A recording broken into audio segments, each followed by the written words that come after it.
Hi everybody. I'm having it. Thank you, Tober. Tober, let me tell you something.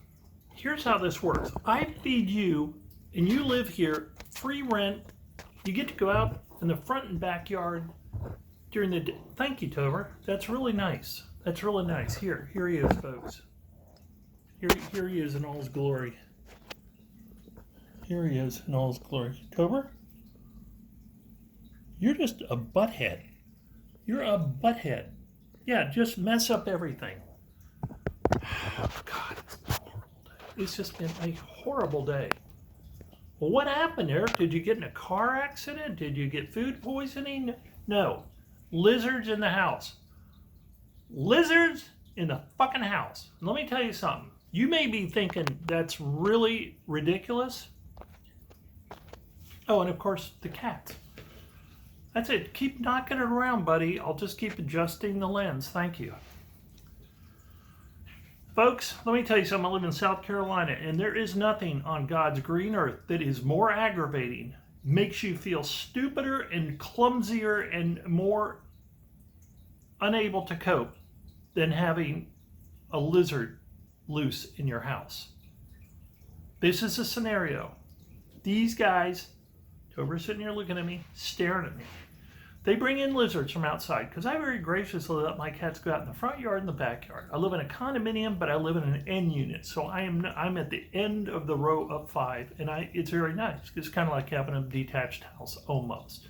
But they're able to go out in the front and the back, and they laze around. They do this, and one of their favorite hobbies is during the summer, and I hate to say it, is catching lizards. We have lizards in South Carolina. I've been to Florida many times, and it feels like I'm in Florida, because down there they're freaking dropping on your head out of the trees. But anyway, depending on where you are. Anyway, they bring in the lizard, and they drop the lizard, and many times they have not hurt the lizard. I don't know how they do it, because they've got the sharpest teeth in the world. Believe me, I've got the scars, or at least I've been bitten enough to know. They do love bites. You know, they'll bite. Sometimes, though, they bite you when they're angry, which is not pleasant. Tober has a mouth this big when he bites. He bites around it's incredible. He's bit me a couple times because he has a blind spot that if you get there, he just goes for it. It goes around your hand. And he's missing a front fang, so you get these 3 holes. It's really stupid. But anyway, here's the point. They bring the lizard in, and they often have not hurt it. Sometimes, unfortunately, I'm sad to report, they do kill him. Or wound him. But they bring him in, and they drop him. And the minute I realize they have a lizard, of course, I'm on my feet trying to get to them, you know. And it's wonderful. You're watching TV, you're trying to make dinner, whatever you're trying to do, and suddenly you drop everything, because the minute they drop that lizard, the other one, and they're always together. I mean, once one finds a lizard, the other one is like, I want part of the lizard, and they're just together. So when they drop that lizard, I got to be fast and catch that lizard. Now, 1 out of 10 times I just go catch it. But it's very hard to even catch a lizard. They just squirm through your fingers, and it's difficult. Let me tell you, this is what the lizards look for. Anything that's difficult to move. Chairs, bookshelves, go behind the bookshelf. Go behind the entertainment center, which is like, I have to crawl over it or move a speaker to get behind the TV. It's just wherever it's difficult. I mean, I've been in the position of scrambling to get books out of a bookshelf so I can move the bookshelf to get the lizard. And of course, the lizard just skitters out the other end and bells there, and it's just horrible. Oh God, it's horrible. Lizards in the house is horrible. So anyway, last week, moved my bookshelf in the entertainment center. There's a little mummified skink. There's a little tiny skink, a little black lizard with a stripe. Mummified. That was one that got away that I never found. If I can't find him, there's nothing I can do about it. So a few days ago, an anole lizard comes in via the jaws of Belle. Again, little green lizards that can turn brown. We have a lot of them down here in South Carolina. Well, that one gets away, and this guy was a heroic lizard because long story short, Belle had him first. She let it go. Tober got it. It ran behind the entertainment center. I jump up trying to get behind the entertainment center. Tober goes behind the entertainment center because he's a cat and he just runs through the glass shelves. Then the lizard runs back into the living room. I'm going to get it. Tober gets it in his big jaws with 3 teeth, 3 fangs. And he goes over and he's, here little lizard hands are, little tails going like that. And Tober, I grab Tober. I pick him up by his front feet and I'm shaking him like you shake him. I'm just trying to get him to get rid of that lizard. And at the same time, I'm shaking him with his front legs. I'm trying to poke his jaws right here, right? So he drops the lizard. The lizard skitters into the kitchen. Tober starts going, wow, trying to get out of my grasp. I look at Tober for a second. I drop Tober. I look over, lizard's gone. Where is the lizard now? The little knoll lizard. Is a lizard under my stove, which I'm not going to move? Is he under a counter? I look there. Is he under the refrigerator, which is this big ass refrigerator? It's right very tightly in between 2 counters. I get home yesterday. This is 2 days later. I get home yesterday and I go in the hallway and the kitties are doing their thing. I don't know where they are, but luckily they were not, they didn't see this. Here's this little knoll lizard. He's like, right before you get to the guest bathroom on the tile, he's like that. And I go down and go, well, he's dead. He's dehydrated because they dehydrate. They can't get any water. Well, sometimes they can get water in my house because there'll be things like water spilled on the floor that I don't bother picking up. And I think I'll make those, I'll just call those little, if I accidentally hit the water bowl for the kitties and a little water slops over, I'm like, they'll evaporate. Maybe, so those are my little lizard oases. Anyway, here he is, this poor little guy. It's pretty big knoll. He's for a knoll from tip to tail. Of course, those tails are long and thin. But anyway, he was like that. He was kind of splotchy. He was green with some little brown splotches. Well, I poked him and he kind of, he's kind of like, I'm barely here. What are you doing, Tober? Well, ever since this morning, Tober's been in every closet. He's still looking for yet another lizard. That's the rest of my story coming up. So anyway, I had a knoll a couple of days ago. I guess it would have been, no, it's 3 days ago in the afternoon. Oh, then I found it yesterday when I came home. And the thing, so it had spent like a whole day evading capture. And I found it on my floor. Or was it, I swear, it was the day before that. It was like, because I told him, I said, you're heroic. Because I think it was a 2-day thing. He was in my apartment. So he must have got water, probably got off the floor.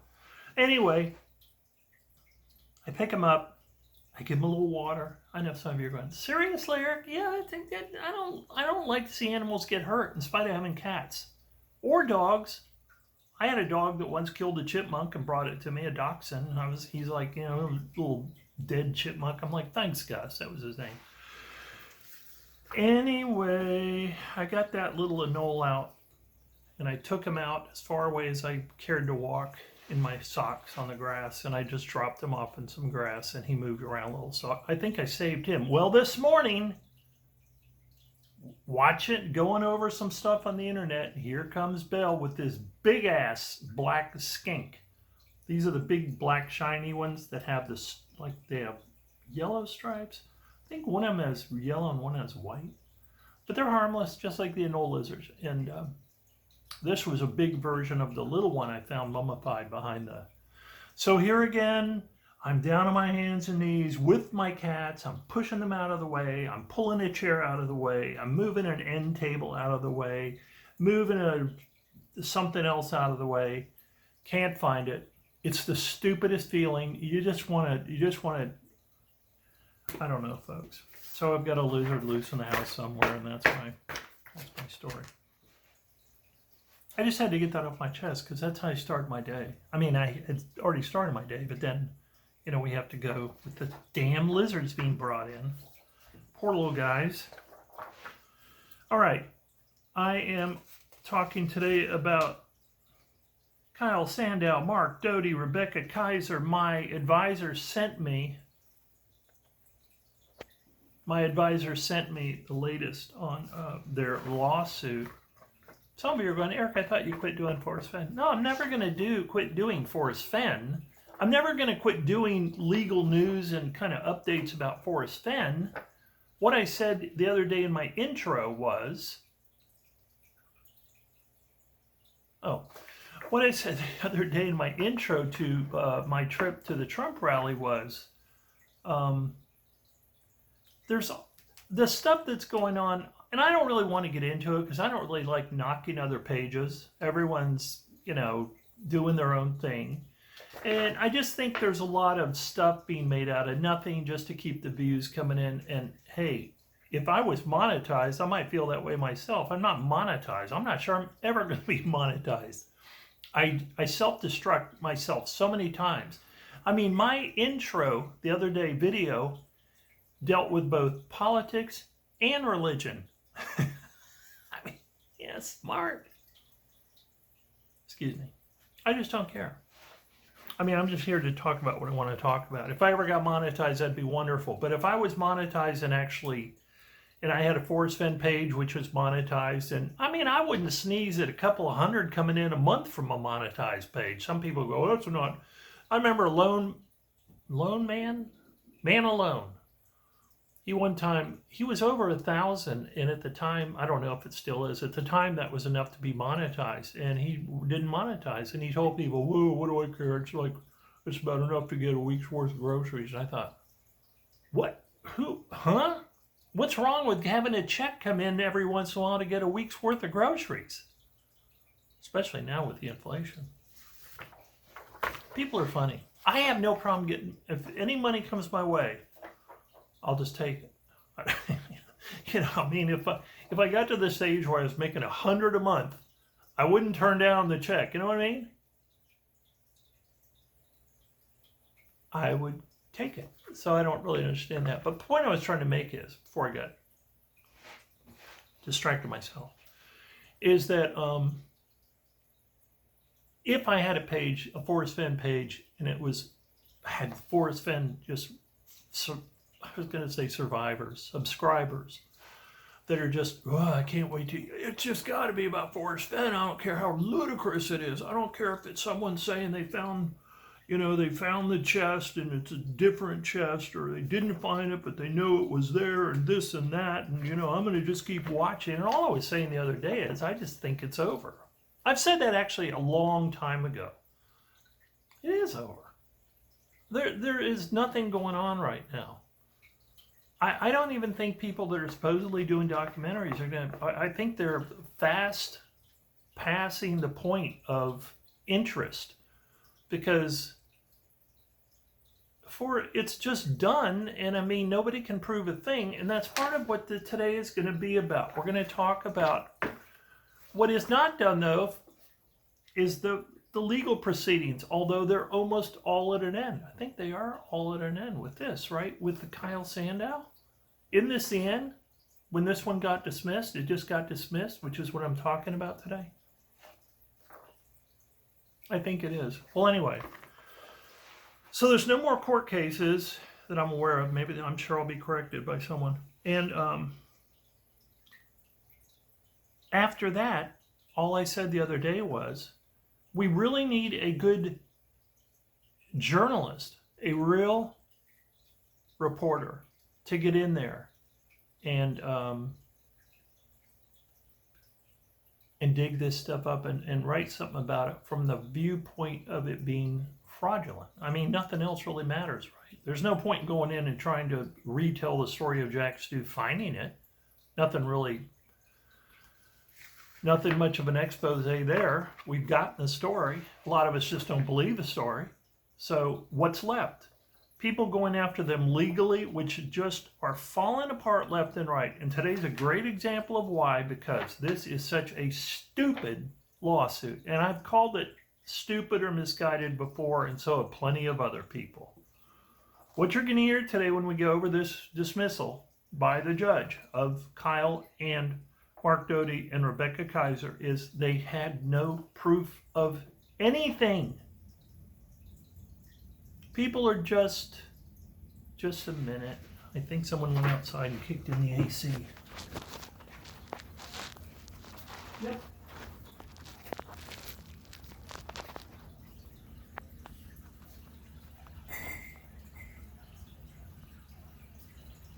Yeah. Lizards. Got a big old black skink somewhere in my condo. Wonderful. Anyway, what has happened throughout these court cases is nobody's been able to prove anything. They make allegations against Forrest Fenn and Jack Stoof and everything, and they've all dropped out. Barbara Anderson's dropped out. If Kyle Sandau is smart, he will drop out, okay? Because as I've talked about before with my financial advisor, you know, my nose itches sometimes. I used to have a friend back in high school, and he'd say, playing that banjo. Whenever I would do that, playing the banjo.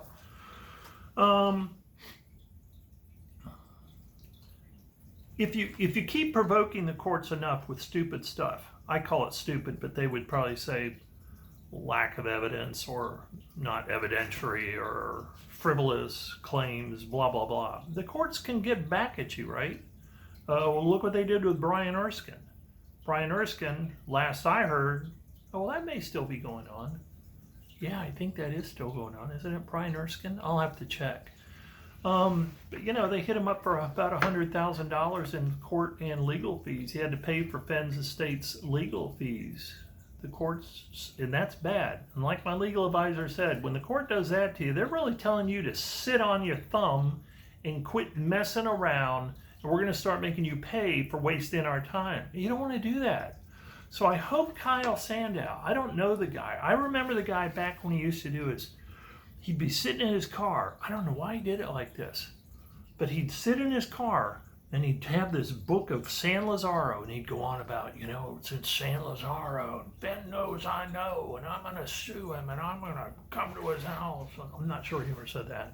But you know what I mean? He was always just kind of provoking Fenn. And Fenn finally said he was going to sue Kyle, but I don't think he ever did.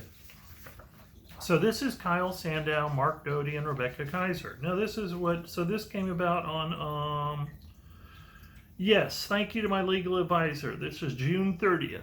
Just, wait a minute, June 30th?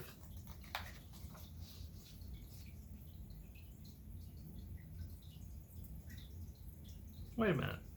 When was this? Is this that old? Oh, no, this was filed 8/04. See, my financial, they're referring to something earlier, the complaint. Yeah, my financial advisor, he's right on top of this stuff. He sends it to me. So anyway, this is what has happened. Memorandum, opinion, and order of dismissal. And order of dismissal. Talking about Kyle Sandau, Mark Dody, and Rebecca Kaiser. This is a United States District Court for the District of New Mexico. This matter comes before the court on pro se plaintiff's amended complaint for a civil action. The court made Kyle Sandau amend his complaint because the first complaint that Kyle was alleging fraud was so empty of evidence. And apparently it doesn't get any better. So I'm going to read the parts that matter. This case arises from defendants' alleged actions in the treasure hunt for the chest full of gold, jewels, and other valuable artifacts hidden by Forrest Fenn in a location, the clues to which were purportedly in a poem by Fenn in his book, The Thrill of the Chase.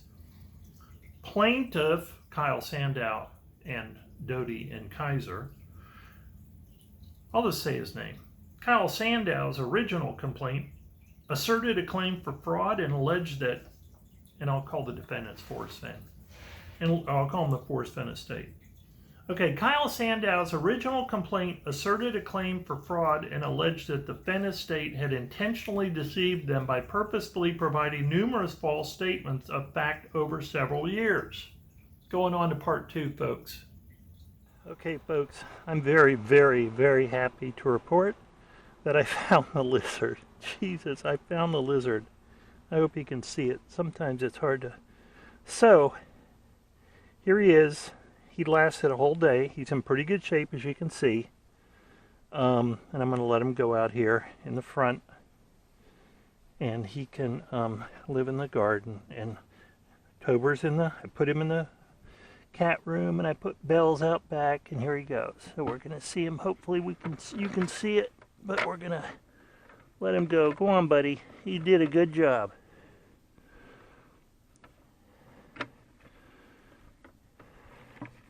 Oh, go, go, go. Here he goes. There he goes. Oh, he's in great shape. Yeah, he's in great shape.